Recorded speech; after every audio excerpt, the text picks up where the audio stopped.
This game is brutal and it showcases brilliantly the blistering attacking chess that Fabiano Caruana is capable of. So I'm taking a look at the candidates, and Fabiano Caruana is one of the men who will be playing this year in the candidates tournament in June. So he qualified for the tournament by coming runner-up in the FIDE Grand Prix last year. Alireza Firouzja won the event, and this was one of his best games from the tournament, an exceptional attack. So he's 29 years old, from the USA, already challenged Magnus Carlsen for the World Championship in 2018, so he's been there before, very experienced, exceptionally strong player. Let's see what he does here. He was playing with white and kicks off with e4. Now we had c5 in response, knight f3, and we go in for a mainline Najdorf here, open move with pawn d4, the knight recaptured, knight to f6, knight c3, and now pawn a6, starting this Najdorf variation. And here Fabi goes for a very offbeat move. He goes pawn to h3, the so-called Adams attack. Now this is a bit trendy in recent times, very straightforward idea. White wants to support a quick g4 attack on the king side. And now you can go pawn to e5 here as black, the principled Najdorf move, kick the knight back, and then even clamp on that g4 move. This is a common way to play, but black just goes a bit more conservatively here, just goes pawn e6, the so-called Scheveningen setup, and now we had pawn to g4, getting on with that expansion. Pawn h6 was played, not allowing g5, and now there's different ways for white to continue the development. Bishop g2 is very common, for example, but Fabi really goes his own way here. He plays pawn to a3, a very rare move, a side move. He loves to prepare deeply. You know he'll have had this at home, and this is what he'll bring to the candidates this June. So okay, a kind of waiting move. Could be useful later on as well if black goes b5, then wants b4. And now black plays bishop to e7, continues developing, and Fabi goes bishop e3. A standard square for that bishop. Soon he'll move the queen and then look to castle queenside. Knight c6 now played. And now the rook came to g1, supporting that later. G-pawn push, expanding on the king side. And here I think black plays a bit too reactively to what Fabi is doing. So I'd have preferred to see a move like, say, queen to c7 here. I think this is slightly better, because after, say, bishop e2, which Fabi played, then you can go bishop d7, queen d2, and then you can take on d4. Let's say the queen recaptured, bishop c6. At least you're kind of getting your bits out here. White retains an edge, but black is at least getting developed. But what we see in the game is instead of going queen c7, this knight dropped back to d7. Now the logic behind that move is looking to prevent this g5 move. Now the queen and bishop cover it, but you're kind of creating this traffic jam now on the queen side, not easy to develop. So Fabi just carries on, bishop to e2, and now g5. Now if you were going to stop g5 being played anyway with these pieces, it's a bit counterintuitive to then push g5 yourself. You're playing in the part of the board where Fabi's playing, never a good policy. So queen d2 played, and now this knight came to e5. The idea is you want to go pawn b5, but you couldn't do that without losing your knight on c6. And if you were to capture on d4, well then you bring one of these pieces into the game, lots of pressure down the dark squares. So that's why the knight went to e5. The king castled, now pawn b5, and now pawn h4 from Fabi. Really nice, ripping open that king side, and we can already see a massive difference between the two positions. Black hasn't yet castled the king, the queen is stuck at home, the bishop hasn't developed yet, the rooks aren't connected. Now you don't want to go taking this pawn, that's just too much. Then pawn f4 comes, massive initiative for white, really big problems for black. So that one wasn't captured. Bishop b7 played, good move.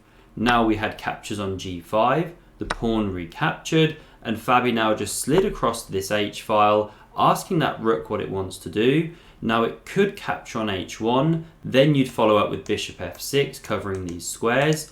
As it was, rook g8 was played, trying to keep a lid on things on the king side, and now rook to h5 targets that g-pawn. The rook came to c8 here, hits that half open file, black has to seek activity, and now this rook doubled on the h file, bishop f6 covered that dark square on h8, and now Fabi just went pawn to f3, solidifying his structure there, although he did allow black a counter opportunity here. So if black had seen it, knight b6 could have been played. Coming into this c4 square, both knights are looking at that, and if you go pawn b3, well, you're just starting to weaken the king side a bit, queen side rather. Now black can go pawn to d5 and actually get some central counterplay going. This would have been the way to go. But knight b6 wasn't played, instead queen e7, just a bit passive, not seeing the threats, not seeing the need to generate play through the centre. And now Fabi goes king b1, the knight hits c4, but now when it's captured by the bishop, the rook recaptures, it's not as active as the knight would have been on that square. Pawn b3 kicked it, and after it dropped back, can you guess the move that Fabi played here? And if you're enjoying this video, do hit that like button and let me know, and consider subscribing to the channel if you haven't done so already to never miss my candidates coverage. So here Fabi played the exceptional move knight to d5, really shaking up the position. Now what's the big idea here? Well, after black captures, which they did, you give the f5 square, the knight lands there, knife f5, as Ben Feingold likes to say, it's like a knife in your opponent's throat, really deadly. Kasparov used to say it was even worth a pawn. It's such an attacking piece from this square. And we can see that after the queen moves, it's just looming over the entire black position, lots of threats. You can check here. If this rook ever moved and the bishop moved, you can check on g7, fork, queen and king, lots of themes like that. And now Fabi picks up this g5 pawn. He's looking to crash through. And to give you a sense of the danger here, if you take on e4, well, now you open up the queen and the knight, and we can check here with the knight. That's really bad for black. If you take on g5 with the bishop, then the rook recaptures. Where is this rook actually going? If it moves away to f8, well, you check with the knight, pick up the queen. If it takes, you take back with the queen. Again, there's all sorts of problems here. The knight covers this square, the check is coming, the rook's coming down. This is game over. So that's why black doesn't take that bishop, instead moves this one away to c3. Now it hits the queen, moves it across to h2 here, and now that one's looking here, threatening to check with the knight, and so that's why knight e5 was played.